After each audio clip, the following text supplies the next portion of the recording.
This is Just in Case of American Newscape, joining our friend and inspiration, Maurice Brown, reminding you laughter is indeed the best medicine. Hello, Maurice. Welcome to American Newscape. Hello, just in case. It is great to be here, bro. I can tell you that. And laughter is the best medicine. There's no question. I believe that, and some days that's all we have. Man, in this day and time, dude, that's all we got. Okay, Just everybody. let's just laugh our way through this, Oh, Justin. exactly. Okay. Hey, we were introduced to Maurice via an interview he hosted with our friend Kim Curley, and he absolutely brought that interview home. I was actually envious, Maurice. You have so many talents. But Maurice, with no further ado, in the words of Marvin Gaye, what's going on? Hey, man, in the words of Marvin Gaye, and interesting. Marvin Gaye and Al Green and Teddy Pendergrass seem to find their way into a lot of sermons too, but that's another story. But no, um, so yeah, I mean, everything's going on right now, dude. We got this COVID-19 pandemic deal going, and as a comic, it hinders my ability to perform. So you have to make adjustments, and I have. I do have a podcast where I get an opportunity to talk with some pretty awesome comics, actors as well, on a regular basis. So I've really been enjoying that, and I've figured out this platform, this virtual platform for comedy. So I'm starting now to get gigs for that. It's a different deal. I mean, it's nothing like a live audience, man. I mean, nothing is ever going to beat that. But I do believe that when we get back to normal, and we will get back to normal. I read Revelation 1 through 22, and that there's no mention of COVID-19. So, excuse me. So we should get back to normal. Whenever we get back to normal, Justin, we're going to take the virtual platform with us. So it's pretty cool, man. I mean, I could talk to people in Italy. I have new comedy friends in Italy and Turkey and other places around the UK. I never would have happened without this platform. So, and I'm into acting now. I'm auditioning for films and so forth. So I'm actually probably a little busier than I was before COVID-19. You know what's amazing, Marvin? If it weren't for COVID 19, you and I wouldn't be having this moment. I would have not met Kim Curley. I would have not been inspired by her work with you to reach out and contact you. This has been a boon to us. We started this channel about 2 or 3 months before the COVID really hit. Yeah. And I could get no attention from anywhere. But when they sent all of Hollywood home and they sent you guys home and they sent the news people home, all of a sudden there was access. And thanks to gracious people like you, I've been able to hone what little skills I've developed.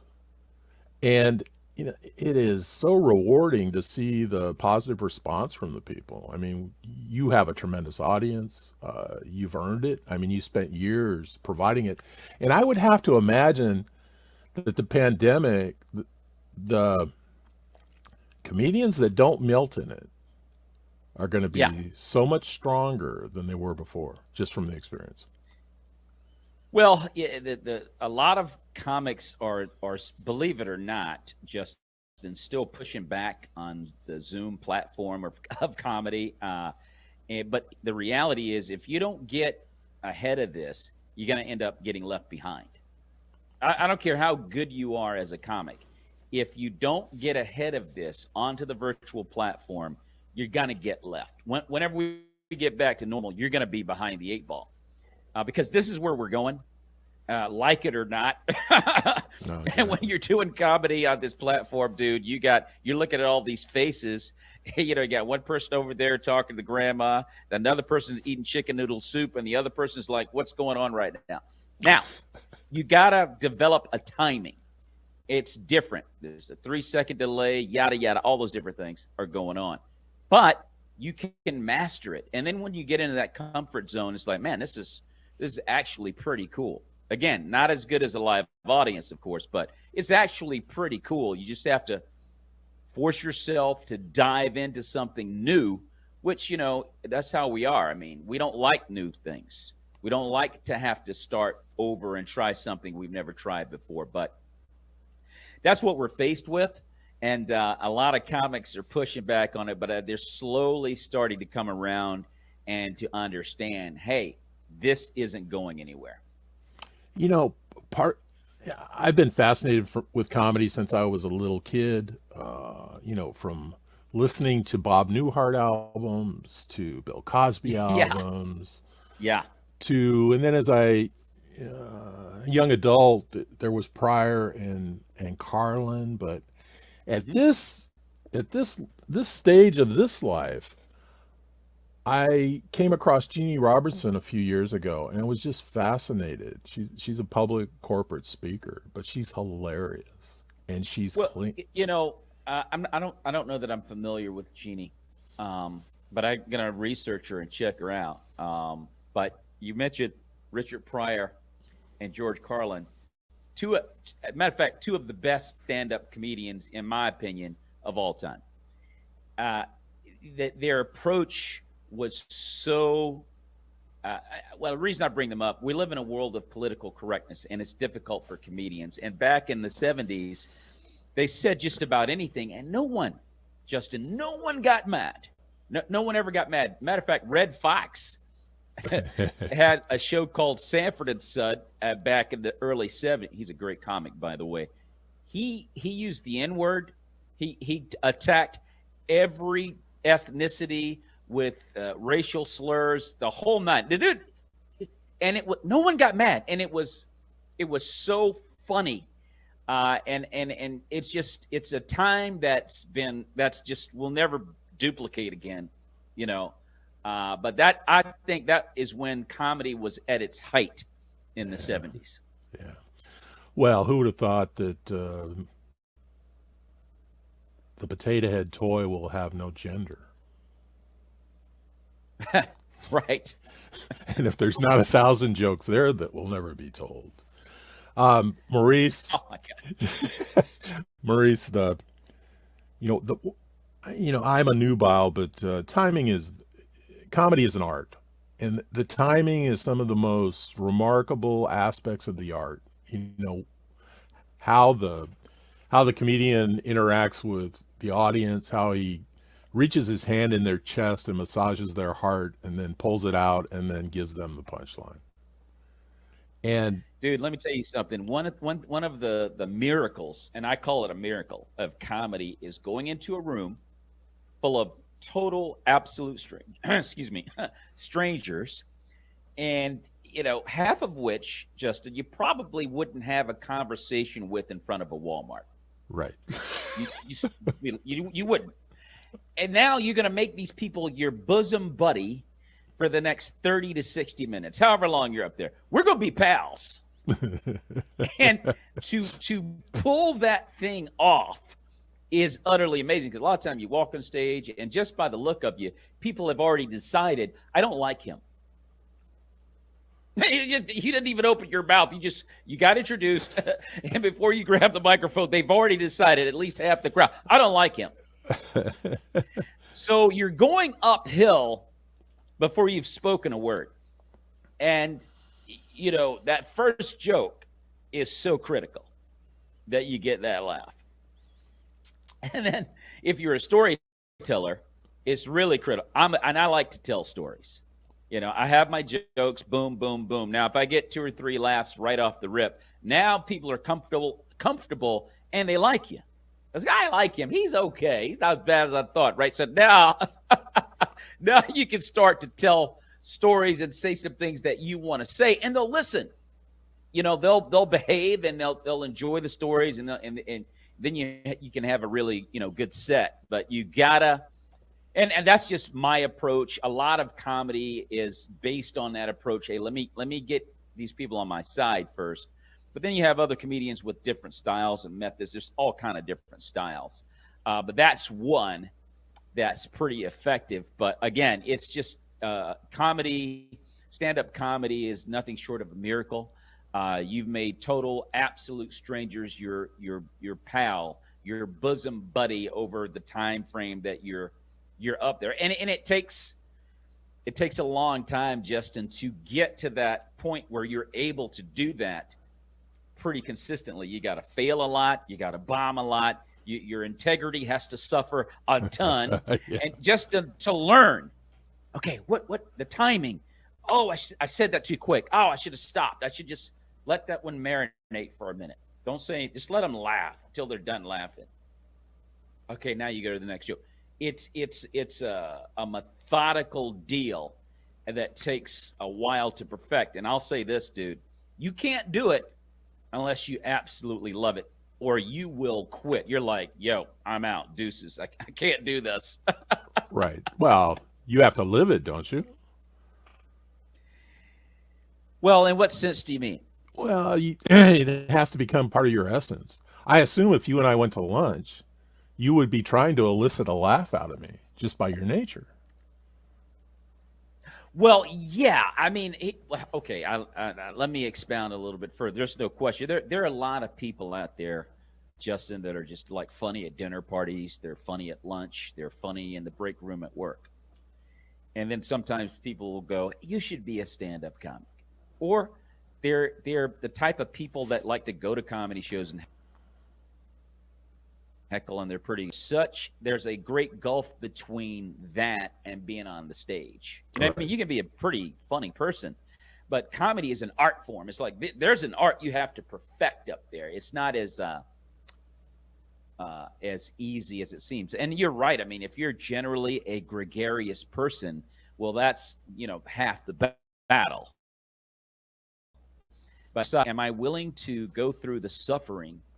Because let me just say this: you're going to bomb Yeah. as a comic several times. You can be the greats, George Carlin and Richard Pryor, the guys, Steve Martin. All of them have bombed several times. Jerry Seinfeld, because it's an art form that you have to perfect up there. It's like, how do you work a crowd? How do you work a demographic? How do you work a certain room? Or it's so many things. I saw a guy, Justin, I hired. I produced a show, and he thought by talking to me on the phone that I was a white guy. Of course. And so he thought he was going to be doing a white room. And so he came, when first he got off the plane and we met each other, he said, "You're black." Oh my gosh. Yeah. Most of my life. So anyway, so he gets over there, dude. So now we're going to do the show, and he has this set that he has prepared in his mind for a white crowd. And, dude, he's bombing. And the whole room's black. Everybody's black in there, dude. Packed. And he's bombing. This guy, after the first 3 jokes fell right off the table, he made the adjustment, and for the next 45 minutes, he killed. So he was a pro. He was a pro, and I was mesmerized. And I was like, dude, yo, how did you – I'm so glad you did, because it made me look great. Yeah. But how did you do that? He said, "Maurice, I've seen everything in this business. I've been doing it for 17 years, and you just learn the hard way, and you do what you got to do to make the adjustments to get the crowd." And so that's just an example. He would never have been able to do that unless he had failed multiple times trying to figure it out. Yeah. And almost all of life is that way, whether it's sports or what business, even business. I can't count the times I've failed in business, but you talked about timing. Yeah. But you didn't talk about the adrenaline. I have to imagine that when does the adrenaline hit you when you're going live? Is it when you walk on the Dude, stage? that's a great question. That's a great question. When the adrenaline is one of those deals, you are like wired. It's a feeling that it's like a drug. You love the adrenaline. Yes, you're nervous, but at the same time, you're really, really excited. Like you love it. Yeah. I tell my wife it's like, being Evel Knievel and jumping over, 20 cars just before you grab the mic. You know what I mean? It's just like it's an unbelievable feeling. It's like, oh, yo, I'm getting ready. I'm really getting ready to do this, and I go blank like 10 seconds before I grab the microphone. I'm like, how in the heck am I going to remember this? And dude, for some reason, when I grab the mic and I start, I'm off to the races, Justin. I mean, I am in a zone. I can't explain it, but I'm in this zone and I am off to the races. But you have to be prepared. You have to write. You have to write and practice. Whatever you have to do to be ready, you want to make sure that you are ready to go. And when you get there, the excitement can override that, and you go, oh man, I hope I got it. And you got it. I mean, you practiced. You're ready to go. Once you grab that microphone, you totally kind of calm down and get into this zone, and you know you got it. You know, as a child, what was ingrained on me was Rip Taylor. I don't know if you remember him from the Johnny Carson show. He was a Mike Douglas Yeah, I remember comedian. him. He's hilarious. Yeah. But this joke resonated in our family. Tell me what language you speak, and I'll try and find something in between. Mm. That's what he would tell the crowd when they weren't laughing. And the crowd never laughed at Rip Taylor. And that's what made him so damn funny. Rip Taylor, I love Rip Taylor. He was great, man. You talk about a real consummate pro, man. I mean, you learn so much from watching guys like that have been in, done tons of shows in Vegas, and an early show, a late show, multiple times a week. They perform in front of five drunks, whatever. They've been in so many different situations. You just see the professionalism when they are performing, and it's like, oh my gosh, wow. But I've told my wife this many times. I'm like, okay, I look at the video of a show of my performance, and I'm like, I can't believe I look so composed. Like the adrenaline is like popping off, but when I look at the video, I'm like, I'm so under control, because it's a surreal experience. You just go into this zone. I mean, you're not you anymore while you're performing. You're somebody else. Right. You've inhabited some other kind of spirit. So, and it's just, there's no art form like stand-up comedy, man. It's just amazing. Well, it is. The only thing I can assimilate that to is I got into competitive shotgun shooting, trap, and the Yeah. old. You could be the top 100 in the country, but you couldn't beat the 12-year-old kids, and you couldn't beat the senior veterans that were 75 years old, because they learned to shoot during the Depression, where they had to put food on the table. I didn't have that type of Yeah. motivation. And the Right. greatest shooters in the country came to me and said, "You're so talented. You need to be more motivated." And I said, "No, I can't, because you don't understand from where I come from. Motivation is Yeah. you demolish your opponent. And I can't do that. These are kids. These are women. I can't beat the women. I can't beat the kids. I don't want that in this sport." But the only telling thing was what they told me is, I would say, "Well, what do you see down your barrel?" And they would always say, "You don't see your barrel." I said, "What do you mean you don't see your barrel?" "You don't see your barrel. You see the target and it just breaks. You're not conscious of pulling the trigger." Well, see, it was the epitome of muscle memory and hand-eye coordination, but it was all Yeah. subliminal. And one day I was scared to death. Why? Because my barrel disappeared. Yeah. And I had to relearn the game all over again. But that's enough about Oh me. man. Now, Maurice, your talk show and I was just taken aback by how talented and how good it is. What got you doing that? What was the inspiration, and was it out of necessity? You wanted to talk to your friends? You thought, "I'll film this"? What was it? Well, here's the deal. When I was before COVID-19, I was going to comedy shows, mostly open mics, and I tried to do this show in that way, where I would talk to a comic and then interview him, a little snippet of an interview. Then I would record his set, and then I would have my set, and I would kind of round up the show. And I did like 25 shows, 25 or 30 shows like that. And then I just said, it just became too much. So I just started focusing on what I really came there to do, and that's to work on material. And I just ditched it. I said, well, maybe one day when I have time, I will focus on this show. And COVID-19 provided that opportunity. Not only did it provide the opportunity, it's like, okay, well, you know, you got to fill this void with something because, you're not performing anymore. And I said, oh, I'm going to do the Maurice Brown show the way that I wanted to do it in the beginning. And I don't know what it was. I told my wife one day, I said, I had an epiphany. I'm like, babe, this is it. I got it. I am going to focus now on the Maurice Brown show. I'm going to get a studio, set up a studio, yada, yada, yada, get everything together, and then put a schedule together of comics and actors. It started out with only comics, and then it kind of morphed into actors as well in the faith-based world. And, I'm a believer in Jesus Christ, so I like to lift his name up through what we do as comics and actors. And I just took off with it. It's kind of funny, dude, because as a clean comic, I know a lot of dirty comics too. Yeah. And I would give them a platform, with the understanding, hey, let's keep it clean as best you can. I had a couple of slip ups.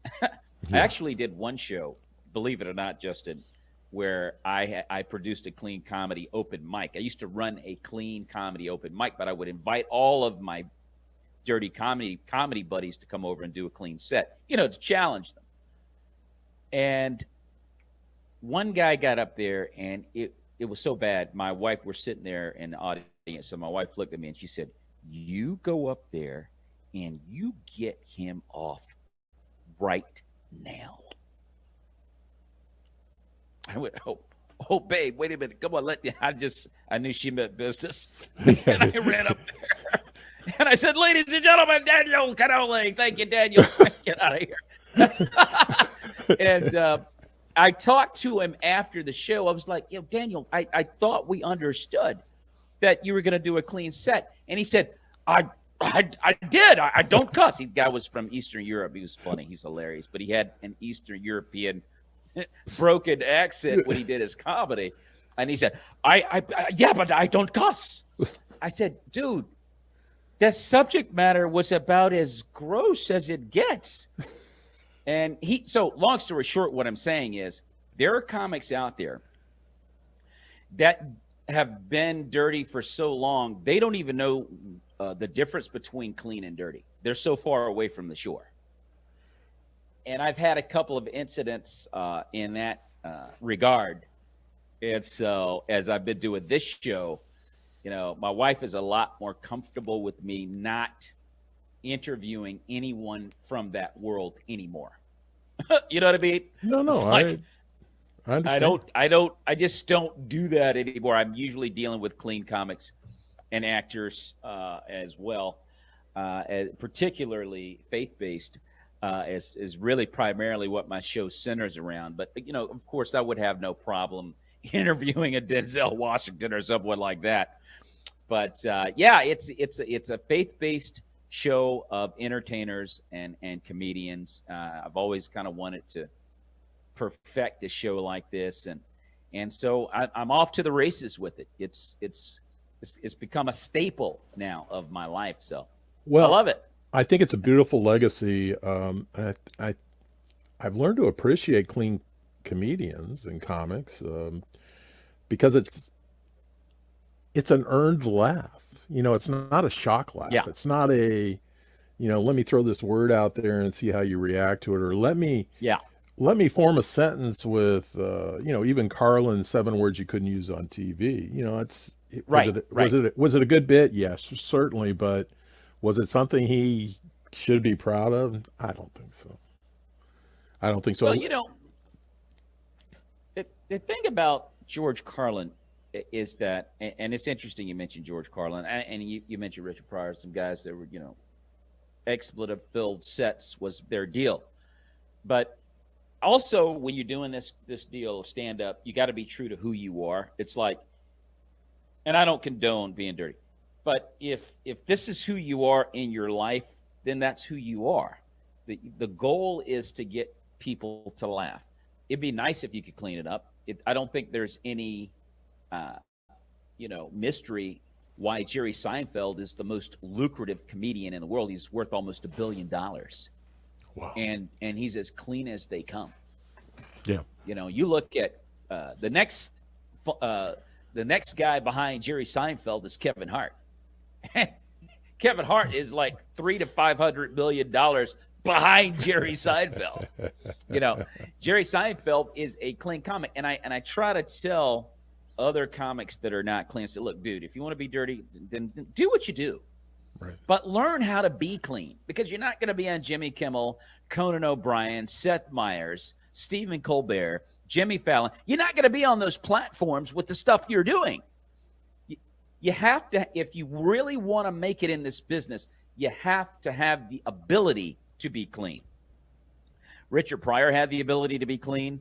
George Carlin had the ability to be clean. Louis C.K. has the ability to be clean. Ricky Gervais, guys that are dominating in today's era who are not typically clean can be, though. Bill Burr, very funny guy. He's an angry comic.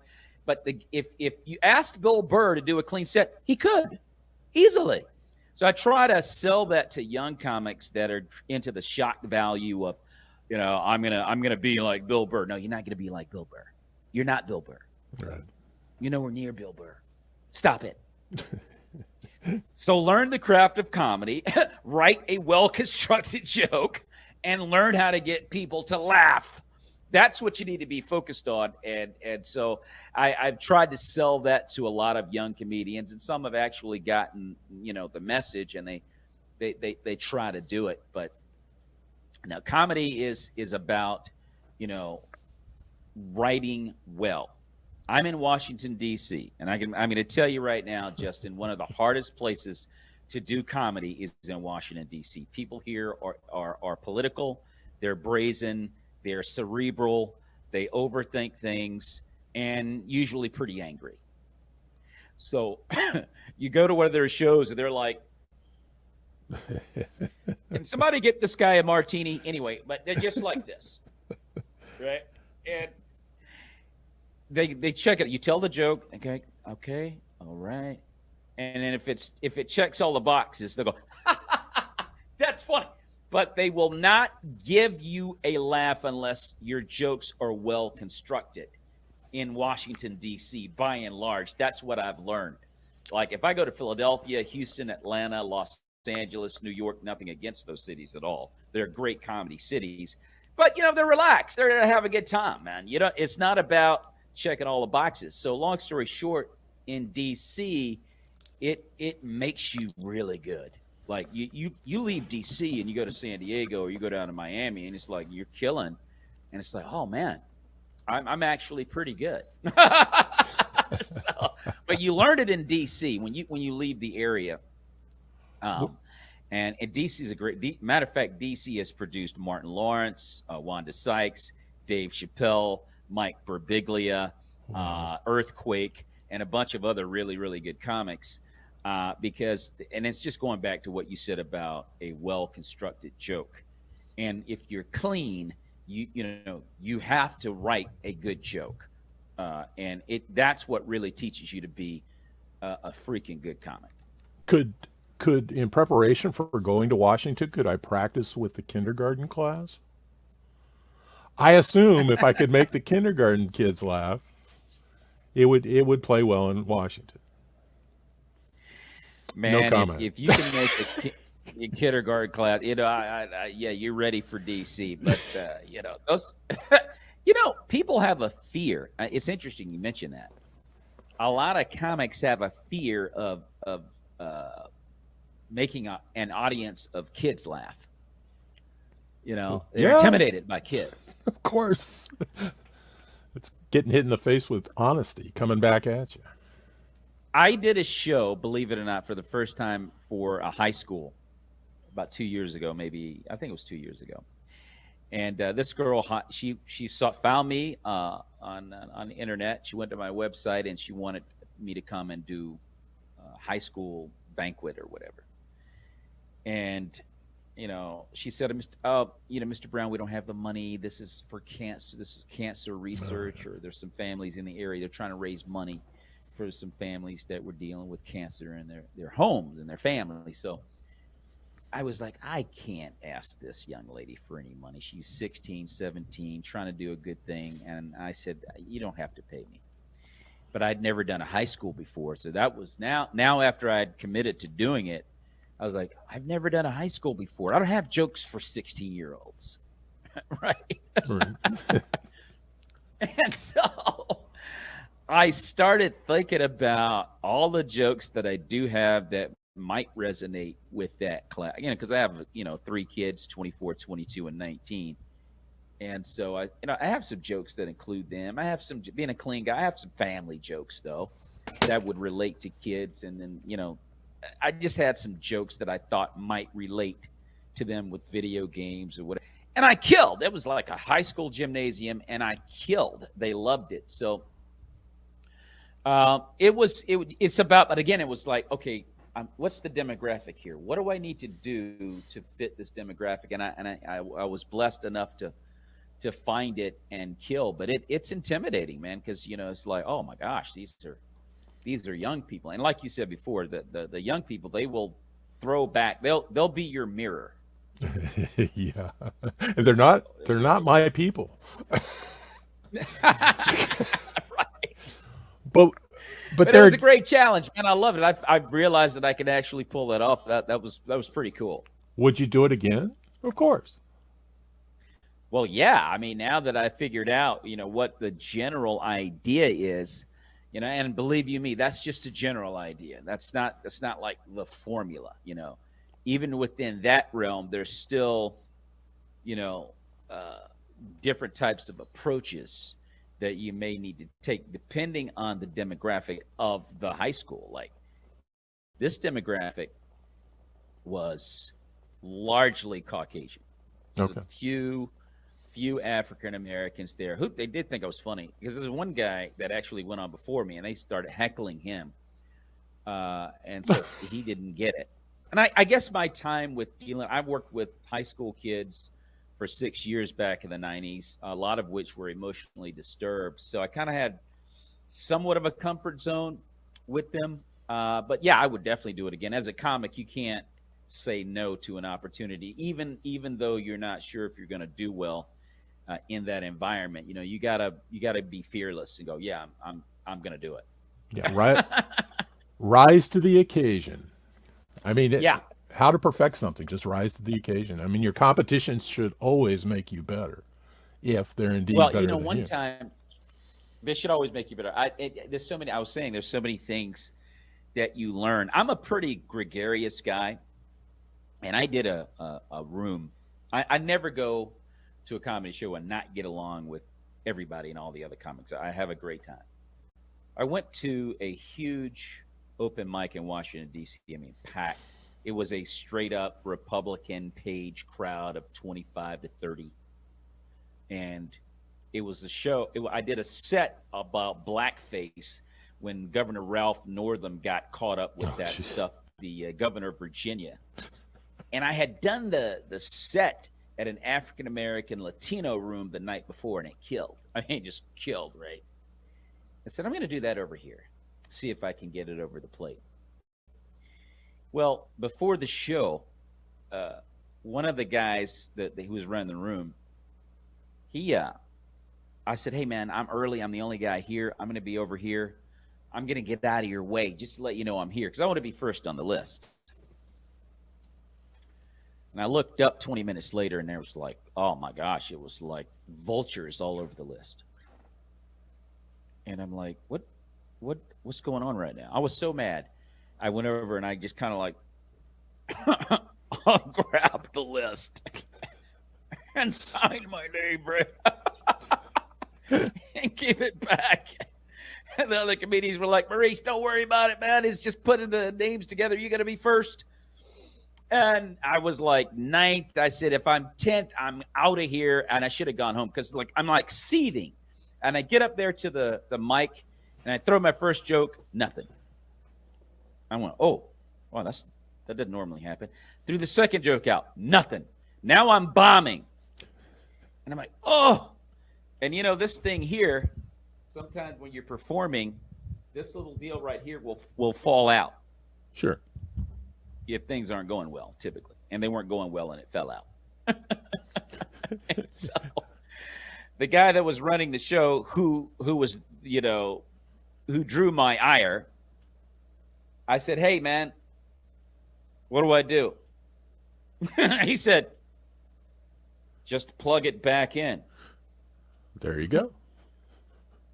And so I plugged it back in, and I said, "Thanks a lot." Um, Bob. and We'll call him Bob. some girl yelled out, "His name's Kevin!"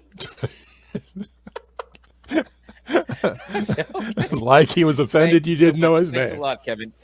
Long story short, Justin, I continue to bomb. What I learned was, if you are like mad, don't perform. Okay. Just don't perform. So, Go get over it somewhere until you're ready. Don't come back till you're ready to perform. But if you're in a bad mood, I learned that you just don't perform because you're not in that headspace. You know what I mean? well, and you take on an ugly persona. I mean, people take on ugly personas when they're angry. Oh yeah. And I didn't even realize it because I knew I was going to kill. And that's another thing that was funny. I knew I was going to kill. But I was so focused on this dude, His name was Kevin. Maurice. I couldn't get into my set like I normally do. And I didn't even realize it. I just took for granted that it was going to be funny, not understanding that I was angry. Right. Right. And so it was just a hard lesson that I had to learn. And I can laugh about it. When you get to the point where you go back and look at the videotape, you go, "Oh, well, I know why I went down tonight. I know why that happened." And you just make the adjustments, jot down the notes, and put it in your toolbox and keep trucking. Hey, you've served as a mentor to many, many up and coming comedians, correct?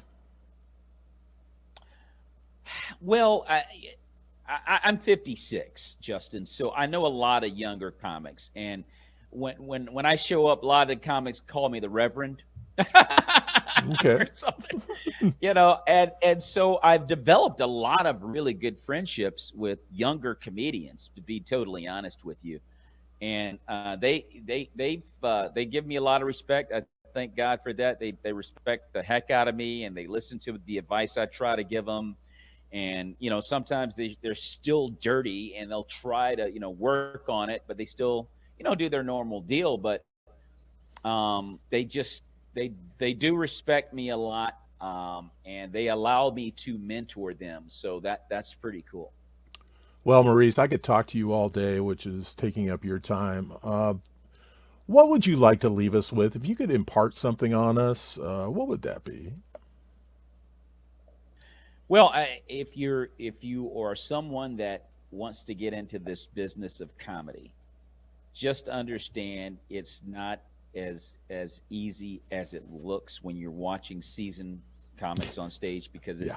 the craft is about making it look like you're just kicking it, just having a little convo. We're just chilling up here. You know what I mean? That's the miracle that we're pulling off. But there's a lot of hard work that goes into that. That's involved. There's a lot of emotional experiences that can destroy your integrity. So make sure that you really love it from deep down within. Like, I want to be here, and no matter what it takes to be good at this, I'm gonna do it. And so just make sure that the love is there, because if it's not, you may not want to get involved with this industry, because it can be a pretty brutal attack on your character. So just make sure you love it, and you're prepared and ready to put the work in. Write, write, write, write, and perform, perform, perform, perform. If you're single, you're not married, hey, you got nothing to do but write and perform. Wow. Don't quit your day job, but keep writing and keep performing, and before you know it, you're going to be pretty darn good, and it will become easy to you. Just be ready to work hard at it, and go for it, and you will succeed if that's what you want to do in this business of comedy. One thing that struck me from the interview you did with Kim, you and Kim went into great length. Have fun. Yeah. And if you go back and watch that, and everybody should go watch that interview. If you go back and watch it, you'll just see that they were both in a happy place when they were discussing the need to have fun and to go out there and have fun and to keep reminding themselves to Yeah. go out there and have fun. And that is that actually touched me, and that made me endear myself to both you that much more. So thank goodness for Wow. you. Thank goodness for the type of comedy you're bringing to people. Now that I'm older, I appreciate it that much more. And this has been a true pleasure, Maurice. I Well, it's been mine as well, Justin. I appreciate you reaching out to me. I'm glad that the interview affected you in such a positive way, because it is a lot of fun. At the end of the day, dude, it is so much fun being out there and making people laugh and meeting new people, meeting new comics, and the adrenaline rush is huge. I mean, much fun, and it's all at the end of the day, it's about love. When you're making people laugh and exchanging laughter and stories and so forth, and at the end, it's just an awesome feeling. It's all about loving your fellow man, and that's what makes it a treat. Well, Maurice, the gift I've given you, and you probably may not realize it for a while, but you'll have somebody come to you and say, "Hey, this is an opportunity, Maurice. This is a really tough interview." And you're going to laugh and you're going to say, "Oh, no, no, no. There's this guy just in case." And every time I got on a roll, he interrupted me. Then he would throw in his joke. But so I've given you that. You needed a baseline, and here it was. But my audience, our audience, is going to love you. You're a remarkable man. So enough throwing praise at the guest. Maurice, thank Well, you. I listen. I appreciate it. I've always tried to tell my kids I've affected the gang culture in a way. I said, listen, let me tell you guys something. All three of you, you're not thugs. Okay, just understand that you're not thugs. You have a dad who's a black man that talks like Tom Hanks. Yeah. So And that's not easy. That's not easy. it's not easy to do. Just, Okay. it's not going to work out well at the cookout. So just forget it. Okay, let's leave on that note. Ladies and gentlemen, this has been Just in Case, Maurice Brown, breaking the ice. Maurice, I'd like to have you promise to come back, even if you don't intend to, because we love the time we spent with you. Thanks for joining us. Remember, additional information and links are provided in this video's Read More. All of his links to his website, all the cool stuff. Today's the day to subscribe to this channel, and please support comedians and the arts everywhere.